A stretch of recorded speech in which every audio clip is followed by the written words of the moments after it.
Light Yagami is one of the top students in Japan. He aspires to be a great detective one day like his father, and is a gifted intellect destined for greatness. But lately, he's been feeling like there is an urgent need for justice, as he is very frustrated with all the crime going on, and feels like the world is rotting. Meanwhile, in the Shinigami realm, a god of death called Ryuk stole another god of death's notebook, and dropped it into the human realm, because he thinks it would be entertaining to see what a human would do with it. For what seemed a normal day in class, Light observes a notebook that falls from the sky.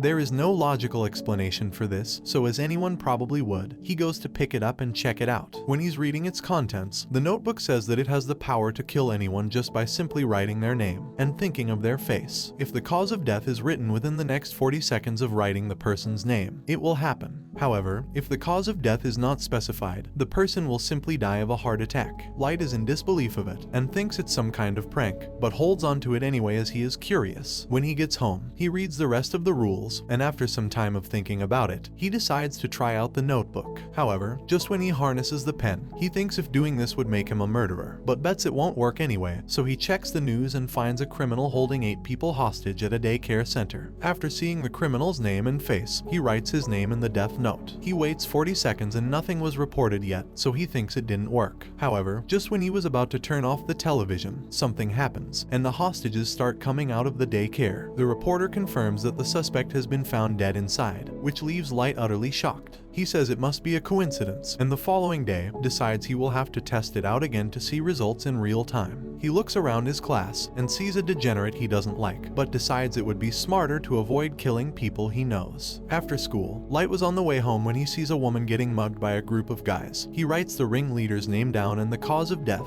and surely enough, it happens. After seeing the death note's power in real time, that settles it for Light, and he realizes the notebook of death is for real. Some time passes, and Light is in his room looking proudly at all the names he has written down, when suddenly, our favorite Shinigami Ryuk appears. The sight of him petrifies Light at first, however he introduces himself, and says that used to be my notebook, and judging by your laughter, you must have figured out that it's no ordinary notebook. Light calms down, and says, well, I'm not surprised. In fact, I have been waiting for you. Ryuk finds Light to be interesting, and explains that several death notes have made their way into the human realm, but he's the only one to have written this many names. Light feels like someone has to be brave enough to wipe out the dregs of society so that the world can move in the right direction. A new world where people can live in peace and the ones who do wrong will live in fear. He feels like he is justice and is willing to go as far as sacrificing his soul to become the god of the new world. Several weeks later, all the nations of the world come together as they've realized that the deaths of all the criminals are not natural. They are at each other's throats because they can't figure out how this is happening. So it is announced that they will have to bring the world's best investigator on the case, called L. Everyone goes quiet, and a man dressed incognito brings in a laptop, to which L addresses the meeting from. He introduces himself for the first time, and says to make no mistake,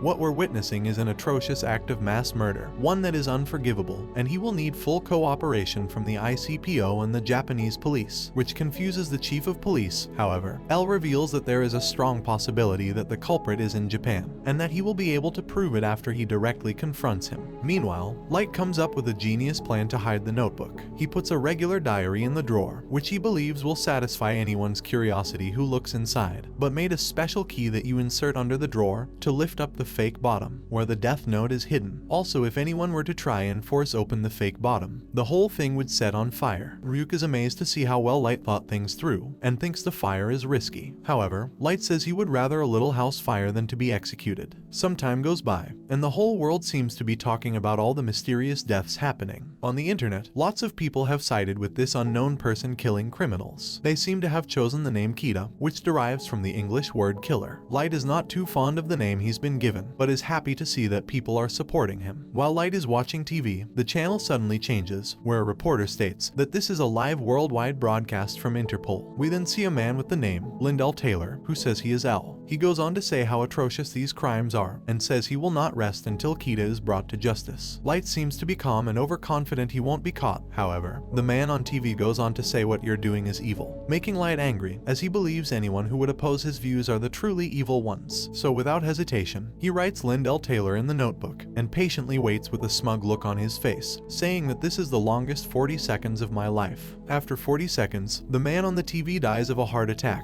and Light begins mocking him. But just a few moments later, L pops up on the screen, startling Light. He is shocked that his plan actually worked, and says that he wouldn't have believed it if he hadn't just witnessed it, that someone can kill without being there in person. L says, "Listen to me, Kita, the man you just killed on television was an inmate whose execution was scheduled for today. That was not me," and provokes Light, saying, "Kill me." However, Light can't, because he doesn't know his face, so L deducts right there that he must need a face as well as a name to kill. L also reveals that although this was announced as a worldwide broadcast, they're only broadcasting in the Kanto region of Japan, so now he knows where he is. Ryuk is impressed by L, who goes on to say that he didn't expect things to go this well, and it won't be long until he can sentence Kita to death. When the broadcast ends, Light becomes infuriated that he'd been completely outsmarted and fell right into L's trap. He says he will accept his challenge, and they both then say at the same time, "I will hunt you down wherever you're hiding, and I will eliminate you. I am justice." And that is how the greatest battle of intellect began. When continuing to investigate, L notices that criminals are dying at certain times. To be exact, it coincides with the free hours of a student. He shares this with the Japanese police, and also deduces that the culprit has a very childish concept of right and wrong, so the likelihood that they're dealing with a student is even higher. Some time goes by, and the timings of the killings have changed. L realizes this, of course. However, he believes that it's no coincidence that as soon as he shared his deduction with the Japanese police, the times changed, as if it were to contradict that theory. So now, L believes there is a high chance that Kita is someone with connections to the Japanese police. Many detectives decide to quit the case, as they're afraid of Kita. Meanwhile, Light is walking home and Ryuk informs him that he has to stick around until the death note is finished, or at least until he dies, and lets him know that he isn't on his side, or L's side, and that he is merely a spectator. Ryuk then informs Light that someone is following him, which comes as a surprise as he didn't expect L to suspect the police so quickly. Light realizes this guy will be a problem for him, so he comes up with a plan to get rid of him. However, before he can start to think, Ryuk becomes talkative again, and informs Light that a Shinigami can see a person's name and lifespan above their head, because they have special eyes. He is telling him this because a human can obtain these eyes, but it would cost half your remaining lifespan.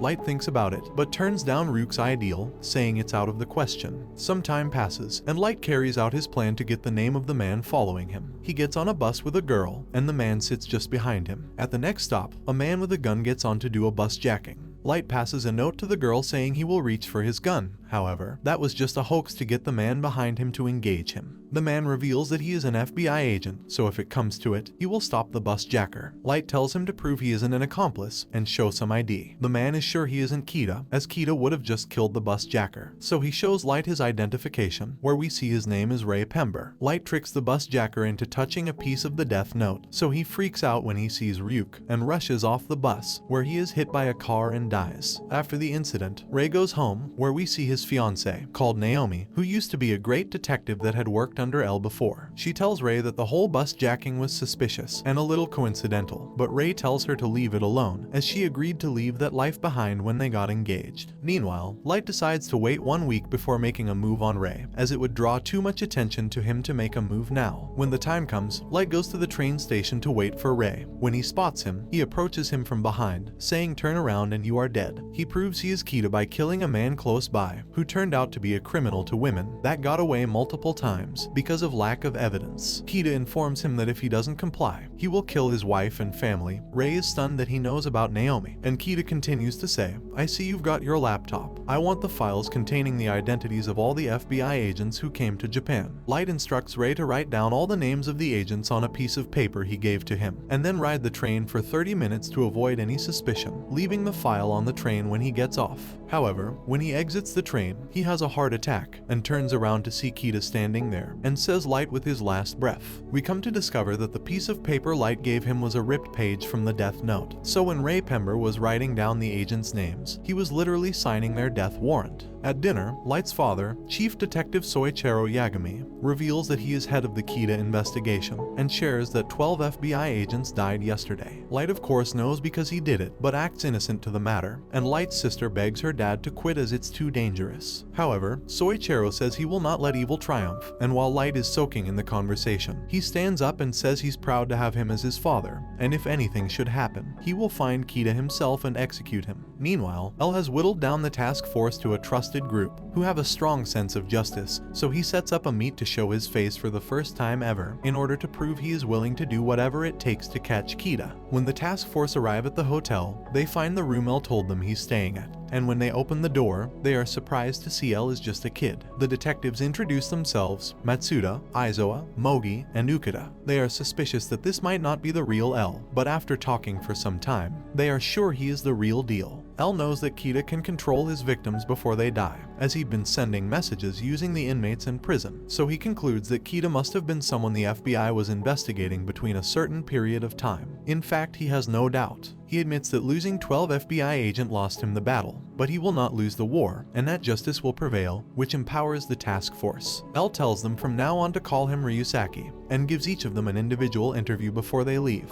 Meanwhile, Ray Pember's fiancée, Naomi, has started investigating the bus jacking, and figured out some vital information. She goes to the task force headquarters to report it, and says she needs to speak with someone right away. However, she is informed that no one is there. A few moments later, Light arrives as he came to bring his father a change of clothes. He overheard Naomi at the reception and offers to help her contact someone from the task force. Light walks with Naomi and says when his father's phone turns back on she can call him. In the meantime, he figures out what she knows about the Kita case. She reveals that Kita must be able to kill in a number of ways, and not just a heart attack. Light panics, as this information could lead to his arrest and execution. He writes her name down on a ripped piece of the notebook. However, nothing happens. Ryuk laughs, and he realizes that the name she gave him earlier was an alias, and he must find her name out before she leaves. He uses his master manipulation tactics to gain her trust, saying that he is secretly a member of the task force, and he can recommend her to join since she'd worked under L before. After getting her identification and writing her name down, he tells Naomi that he is Kita, just before the 40 seconds is up, and we see a heart-wrenching look in her eyes, as she never would have thought Light could actually be Kita. Naomi then walks to her death, and that was honestly one of the most twisted scenes I've seen in anime. When L hears about Naomi's suicide, he remembers working with her, and that she was a strong and excellent FBI agent, so it is unlikely she would commit suicide, and more likely she'd be trying to catch Kita. He concludes that Kita must be someone Ray Pember was investigating, and sets up surveillance all over Chief Yagami's household. Meanwhile, Light had set up a system so that he would know if anyone goes in his room, so when he arrives home, he notices that his door had been opened. He tasks Ryuk to find all the cameras in exchange for some juicy apples, and in the meantime he looks at some magazines to make himself look like a normal teenager. Ryuk found all the cameras, so now Light can set up a system to where he can kill criminals without being seen, by putting a mini TV in his potato chip bag, and writing names of the criminals broadcasted from it. He will take a potato chip and eat it. After some time, L suspects that Light looks too innocent, which understandably aggravates the chief, as his own son is being suspected of being a ruthless mass murderer. The next day, Light's school is taking an important exam. Everything seemed like a normal day, until the teacher yells at a student to sit properly. Light turns his head and sees L for the first time. They look at each other intensely, and after the exam, the board announced the top exam students, which turn out to be none other than Light and Ryusaki. The kids watching notice the contrast in the two. That Light looks like a sheltered genius groomed for success, and L looks like what they would call a mad genius. After the award, L tells Light that he basically knows everything about him, and that he has some important information regarding the Kita case. Light doesn't know why this guy is even talking to him. However, Ryusaki drops the bombshell and says I am L, to see how he will react. Light is freaking out in his mind, but tries to keep it together and says he has nothing but respect and admiration for him. L is just under 5% sure Light is Kita, and has a strong feeling he is not wrong to suspect him. When Light gets home, he rages and says damn it, he got me. I've never been so humiliated. Ryuk is surprised to see Light so angry, because he is usually so calm. Light knows if he manages to kill L now, it will make it obvious that he's Kita. He realizes that he underestimated L, and declares that the fight is on, making an evil laugh. He realizes that they have no hard proof on him, so it will be a contest between him and L.